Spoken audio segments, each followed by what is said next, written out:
Hello guys, welcome to PAD Studies. Today I am going to teach you two topics, ATP and respiration in plants.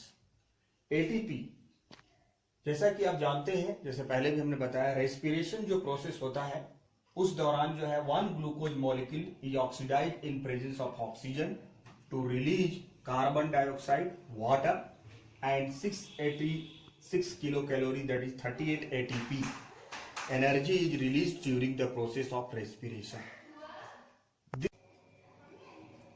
ATP इसका full form है adenosine triphosphate. ये तीन molecule phosphate का तीन molecule होता है। It is the energy currency of the cell.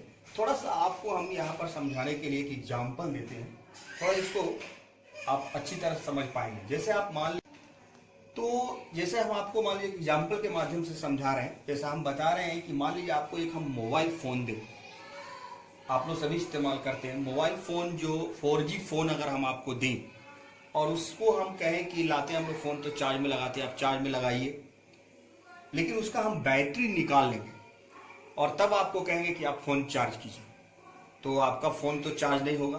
But उसमें electricity का तो सप्लाई होगा, क्योंकि हम करंट से देंगे तो उसमें इलेक्ट्रिक का सप्लाई होगा, लेकिन एनर्जी जो है आपका वो स्टोर नहीं होगा क्योंकि बैटरी उसमें नहीं है। वो बैटरी जो है वो एनर्जी को स्टोर करता है, वो स्टोर करता है एनर्जी को, और जब कभी हमको आवश्यकता होती है धीरे धीरे, जैसे फोन जो है हम लोग यूज करते जाते हैं, ऐसा तो नहीं है कि हम हर समय फोन को चार्ज करते हैं और बैटरी को इस्तेमाल करते हैं। वो तो शायद किसी का होता होगा, जब उसका बैटरी खत्म हो जाता होगा तभी वो ऐसा करता होगा। लेकिन तो यही तो आप समझिए कि वो बैटरी जो है वो एनर्जी को स्टोर करके रखता है, बैटरी में ही रहता है और उसको हम लोग फ्यूचर में यूज करते हैं, आगे वो स्टोर करके रखता है। उसी तरह इन द सिमिलर वे हमारे बॉडी के अंदर जो है जो फूड हम लेते हैं वो वेरियस एक्टिविटी में यूटिलाइज होता है, उसके लिए हमको एनर्जी चाहिए। वो एनर्जी जो है ऑक्सीजन के प्रेजेंस में रेस्पिरेशन के दौरान ऑक्सीडाइज होकर के जब वो एनर्जी रिलीज होता है तो वो एटीपी के रूप में स्टोर होता है। वो हमारा बॉडी का बैटरी है जो एनर्जी को स्टोर करके रखता है।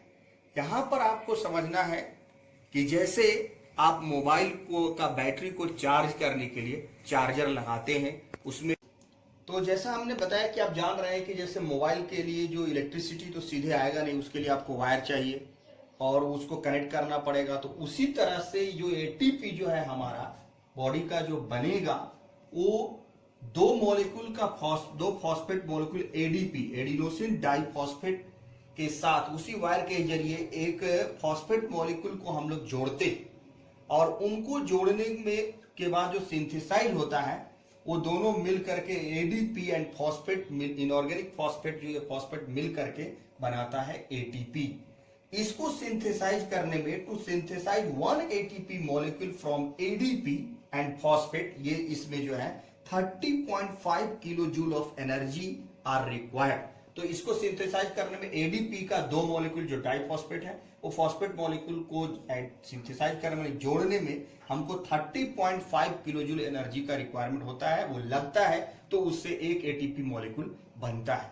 यही एक एटीपी मॉलिक्यूल जो जब बनता है तो वही स्टोर होता है उस बैटरी के रूप में, एटीपी के रूप में एनर्जी स्टोर होता है। और एक ग्लूकोज का मॉलिक्यूल जब कंप्लीट ऑक्सीडेशन होता है तो 38 एटीपी रिलीज करता है माइटोकॉन्ड्रिया के अंदर, सेल के माइटोकॉन्ड्रिया के अंदर, जिसमें कल हम आपको बताया था कि ग्लाइकोलाइसिस और क्रेब्स साइकिल जो प्रोसेस था, ये दोनों क्रेब्स साइकिल की मदद से ये कंप्लीट हुआ था रेस्पिरेशन का process. Glycolysis takes place in the cytoplasm and whereas the Krebs cycle takes place in the mitochondria।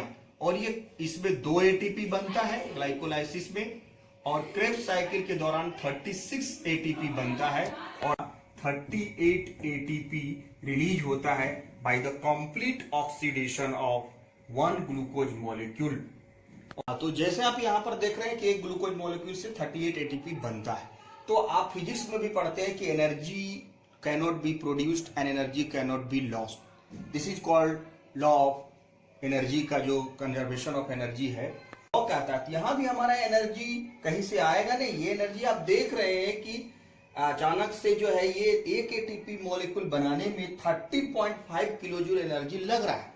वही एनर्जी जो है जब एटीपी, जब हमको बॉडी को एनर्जी चाहिए तो वही एटीपी फिर टूटता है और वो ATP is an instant source of energy for all those endothermic processes that required by the body to function. तो बॉडी को फंक्शन करने के लिए जब भी एनर्जी चाहिए वो एटीपी के रूप में जो स्टोर्ड एनर्जी है, एक मॉलिक्यूल में 30.5 किलो जूल एनर्जी स्टोर्ड है, वही फिर ब्रेक डाउन कर जाएगा और एनर्जी रिलीज होगा। जैसे इसको आप समझते हैं कि हमारा जैसे बैटरी में जो है जो स्टोर्ड एनर्जी होता है वो इलेक्ट्रिकल एनर्जी में कन्वर्ट होता है, मैकेनिकल एनर्जी में कन्वर्ट होता है। उसी बैटरी से हम मिक्सी भी चला लेते हैं, फिर उसको हम लोग टीवी वगैरह देखते हैं तो उसमें जाता है, आपका पंखा चलता है। तो वेरियस एक्टिविटी के रूप में जब जिस तरह से हम बैटरी का ही पैकेट्स ऑफ एनर्जी रिलीज करते हैं, कुछ एनर्जी फैन में चला जाता है, कुछ डिस्ट्रीब्यूट हो जाता है, आपको बल्ब जलाते हैं तो कुछ डिस्ट्रीब्यूट हो जाता है आपको टीवी चलने में। उसी तरह से बॉडी में भी इस एटीपी का रिक्वायरमेंट, जो हमारा केमिकल एनर्जी है, जो स्टोर्ड एनर्जी है, वो यूटिलाइज होता है इन द वेरियस पर्पस। वो एटीपी पैकेट्स के रूप में टूट टूट करके वो बैटरी देता है। जैसे मान लीजिए कि for the conduct, similar way पे जैसे हमने बताया कि वो बैटरी में जैसे हम लोग सबको अलग अलग देते हैं, उसी तरह बॉडी भी उस एटीपी को ब्रेक डाउन करके, जैसे मसल कॉन्ट्रैक्शन में चाहिए, प्रोटीन सिंथेसिस में चाहिए या नर्व का इंपल्सेस में चाहिए, तो उतना अमाउंट ऑफ एनर्जी वो एटीपी ब्रेक डाउन करके टूट करके और एनर्जी रिलीज करता है। लेकिन वो एनर्जी एटीपी के रूप में स्टोर रहता है और फ्यूचर यूज में बॉडी उसको यूटिलाइज करता है। ये था adenosine triphosphate ATP, which is called the currency unit of the cell, and energy is stored in the form of ATP.